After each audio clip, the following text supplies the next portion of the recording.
The news continues to be dominated by state and national politics. This week, Representative Michelle Lujan Grisham announced that she will run for governor here in New Mexico in 2018. And announcements from the Trump transition team continue to draw attention from elected officials and business leaders here in New Mexico. Now, joined at the table this week by Tom Garrity from the Garrity Group PR, Merritt Allen from Vox Optima LLC, Laura Sanchez-Rivey, an attorney at Cuddy & McCarthy LLP, and Antoinette Cedillo-Lopez, Executive Director at Enlace Comunitario. Now, Merritt, starting with some changes in state and local politics, party leadership, Ryan Congliosi, recently elected chair of the state Republican Party. Surprise there for you? He's been around for quite a long time. Tell your initial feedback when you heard the news. Not necessarily surprised. He certainly, though, is, if you look at branches of the state Republican Party, as small a state as we are and as small as our party are, he certainly is part of the Yates-Martinez team. It's a much more moderate group. That was a big change after the second Bush administration. The Republican Party in the state kind of split down kind of conservative orthodoxy to a more moderate view. I think that's how Governor Martinez was able to be so successful. Right. So looking at the governor's races ahead in 2018 and trying to retake at least one of the chambers of the state legislature, I do think a very moderate party chairman is going to be good for the Republican Party. It was fairly overwhelming, the vote. He won kind of going away. What does that say to you, that clear victory that he had? Well, I think quite simply, he has a proven record. He's been in politics for almost a decade now, I think, and this is what he does, and he does it well. So I think the fact that he is a good organizer, I think the party feels that he can unify different factions of the party.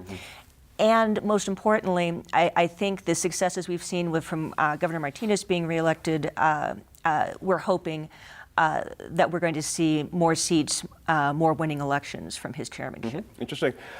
Laura, he has been quoted as saying he does want to heal some rifts that are in the party.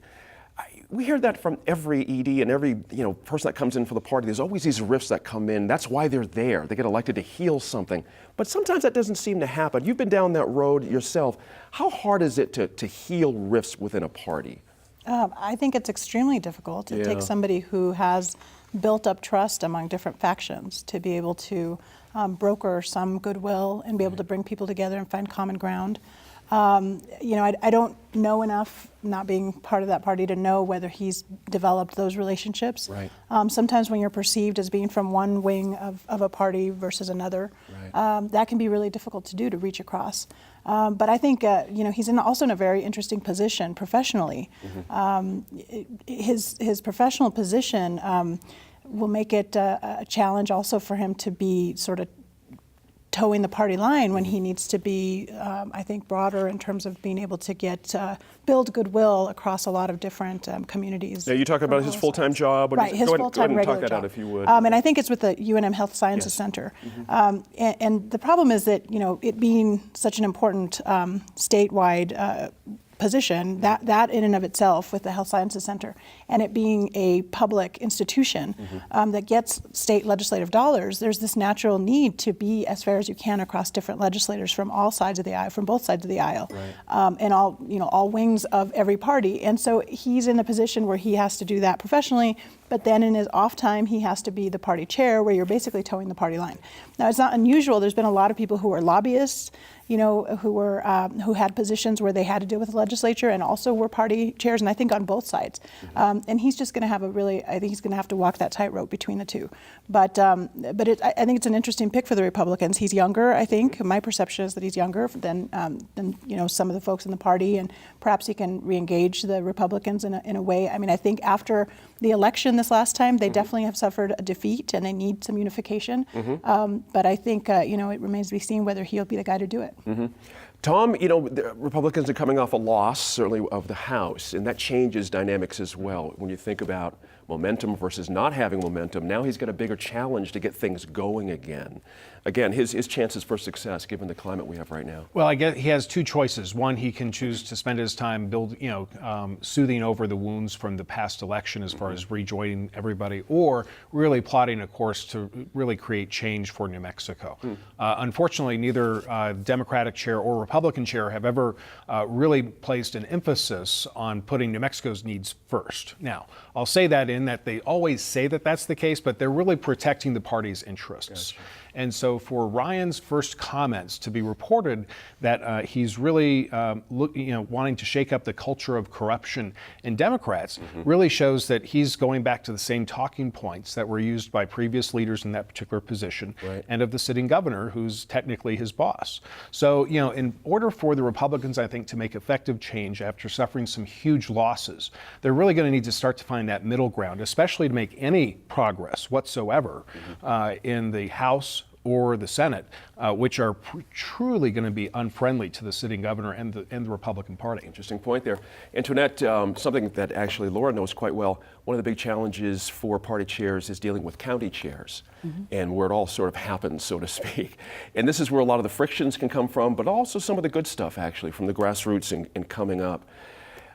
Your sense of where the Republicans stand right now, and again, we don't know all the individual players in these counties, but do you see a huge challenge ahead for Ryan because of that as well, at that level? Well, I like that he appears moderate, which I think is a real good model for the rest of the country, because we've just gotten so divided and so polarized. Right. And I really like to see statesmen who move forward and at least make an effort. And I think that that's the key to any Republican success in this party, is to make an effort and kind of meet halfway, because this polarization is not doing our state any favors. Right. Let's switch to Democrats here for a quick sec. As I mentioned, Michelle Lujan Grisham has announced. Your initial thoughts when you heard that? I got a feeling you've worked with her in the past when she was in the county situation.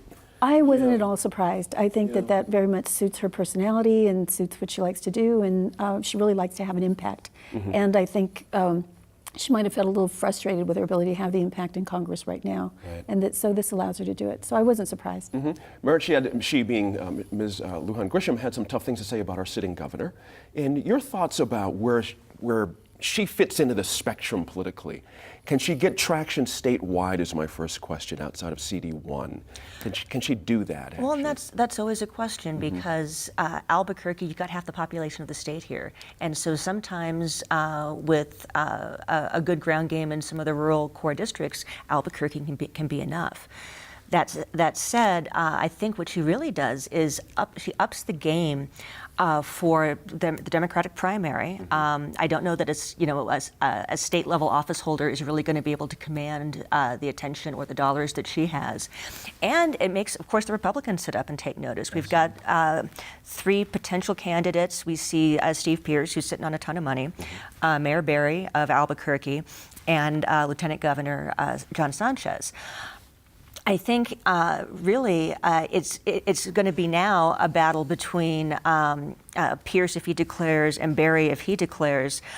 Pierce will bring the southern part of the state, will bring the eastern part of the state, will certainly bring the not Republicans in Albuquerque and then the rest of the state. Berry would bring perhaps Albuquerque. I think APD is going to be hard for him to live down, and that could be, that would be just a classic negative campaign. Gotcha. I mean, there are years of footage that can be used to attack that, and I think in this administration, the lieutenant governor has been made so invisible. I think it's going to be really hard for him to pull out traction. Now, I'm interested to know what folks think on the Democrat side, who might be opposing Lujan Grisham. Interesting, Laura, let's touch on that. Mr. Udall, Senator Udall, is out.